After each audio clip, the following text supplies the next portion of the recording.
Hey everybody, Adil here. Welcome to our detailed breakdown of the India Budget 2025. In this video, we'll cover all the major highlights and what they mean for different sectors and individuals. Okay, let's start with something that directly affects our pockets, the new income tax slabs. The finance minister just unveiled the government's plan, and it looks like they've made some changes. This year, there are some adjustments to the income brackets, which means some of us might end up in a different tax bracket than before. Understanding these new slabs is crucial to planning our finances. Alright, I'm going to level with you. Sometimes going through a budget feels like searching for a glimmer of hope in a sea of economic jargon. The government has announced reductions in import duties on certain raw materials, which means good news for manufacturers and, hopefully, lower prices for consumers. Cheaper essential goods mean more people have access to them, which is always a win in my book. Okay, I hate to be the bearer of bad news, but along with the good, there's always some not-so-good news. This year, we're seeing an increase in taxes on certain luxury goods and services. Think imported cars, high-end electronics, that kind of thing. For every rupee the government spends on one thing, they have to find a way to make up for it somewhere else. Chapter 4. The impact on the poor: a ray of hope or more of the same. This year's budget includes increased allocations for social welfare programs, such as subsidized housing, food security, and healthcare. On the surface, this seems like a positive step, but here's the catch. The devil is always in the details. Are these programs reaching the people who need them the most? Are they efficient and effective?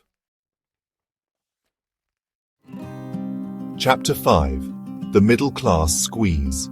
Are we feeling the pinch? So, how does the India Budget 2025 treat the middle class? This is a question on everyone's mind as families across the nation try to balance their budgets. The middle class, often seen as the backbone of the economy, is feeling the pressure from multiple fronts. On the one hand, the new income tax slabs might provide some relief for those in the lower middle income bracket. These changes are designed to put more money back into the pockets of hard-working individuals. But on the other hand, the rising cost of living, fueled by inflation and the increased prices of certain goods and services, continues to put a strain on middle-class families. Everyday expenses, from groceries to utilities, are becoming harder to manage. The government argues that its focus on infrastructure development and job creation will ultimately benefit the middle class.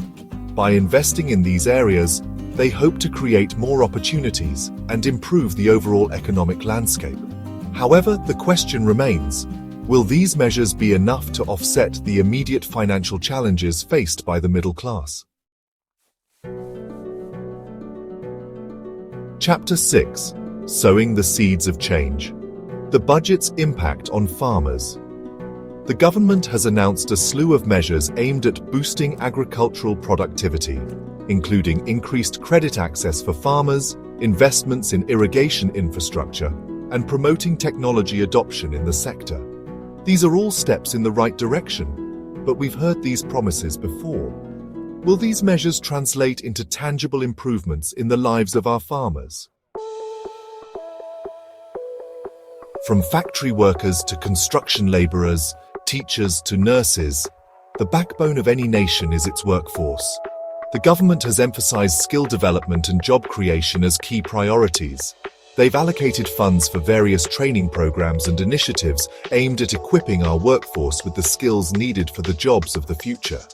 We need to ensure that these jobs are good jobs, with fair wages, safe working conditions, and opportunities for growth. In a world driven by technology and innovation, startups are often seen as the engines of economic growth. These small, agile companies are not only creating jobs, but also driving forward new ideas and solutions that can transform industries. The government has announced a range of measures to support startups, including tax breaks, simplified regulations, and grants to help them get off the ground.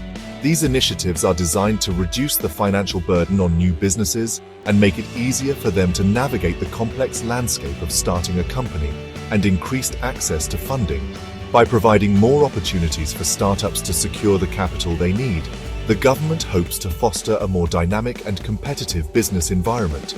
They've also emphasized the importance of creating a conducive ecosystem for startups to thrive, which includes not just financial support, but also the right infrastructure and community, with initiatives to promote incubation centers, mentorship programs, and research and development. These resources are crucial for helping startups overcome early challenges and scale their operations effectively. The government needs to create an environment that not only encourages risk-taking, but also provides a safety net for those who dare to dream big. By doing so, they can ensure that the next generation of entrepreneurs has the support they need to succeed. All right, time to put on our economist hats, or at least pretend to. The finance minister has announced a target GDP growth rate for the coming fiscal year, and it's a number that's got everyone talking. GDP growth is important. It's a measure of how fast our economy is growing, and faster growth generally means more jobs, higher incomes, and a better standard of living. We need to look beyond the numbers and consider factors like income inequality, environmental sustainability, and human development. Whether you're buying a home, starting a business, or pursuing higher education, chances are you're going to need a loan at some point in your life. This year's budget includes some changes to loan policies, aimed at making it easier for certain sections of society to access credit. For example, there might be new schemes for affordable housing loans or lower interest rates for small business loans. It's all about finding that sweet spot where credit is readily available to those who need it, without fueling a debt crisis. They may be small in size, but they're mighty in impact. The government has announced a package of measures specifically designed to boost the MSME sector, including easier access to credit, tax breaks, and simplified regulations. They've also emphasized the importance of technology adoption and skill development for MSMEs to compete in the global marketplace. The government needs to ensure that these support measures are actually reaching the intended beneficiaries and making a tangible difference in their lives. From the snow-capped Himalayas to the sun-kissed beaches, from ancient temples to bustling cities, India has something to offer every kind of traveler. Whether you are an adventure seeker, a history buff, or someone looking to relax and unwind, the diverse landscapes and rich cultural heritage of India cater to all.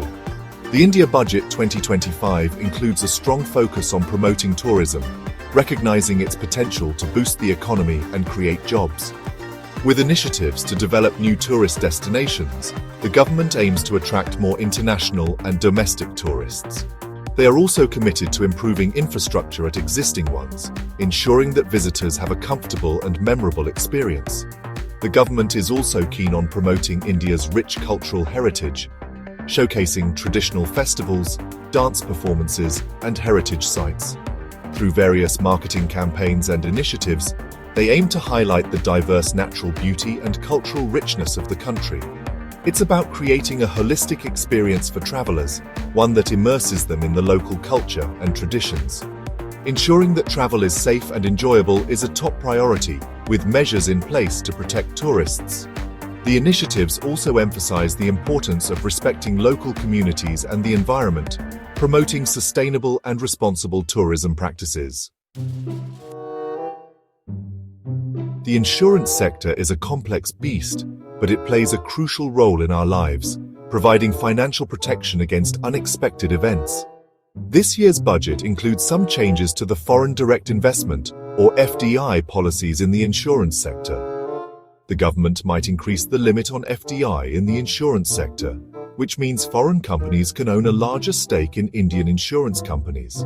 It's a delicate balancing act, trying to attract foreign investment while safeguarding national interests.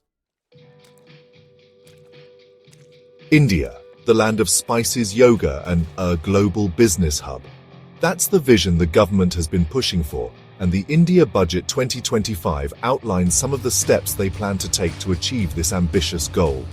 We're talking about creating a more business-friendly environment, with streamlined regulations, improved infrastructure, and a skilled workforce.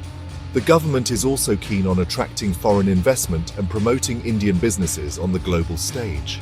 It's a long and challenging road ahead, but the potential rewards are immense. And there you have it, the India Budget 2025, dissected and demystified, or at least we tried our best. I hope you found this breakdown helpful in understanding the key highlights and their potential impact on different sectors and individuals. Thanks for watching. If you found this video helpful, don't forget to like, share, and subscribe for more updates on important topics. Leave your thoughts and questions in the comments below. See you in the next video.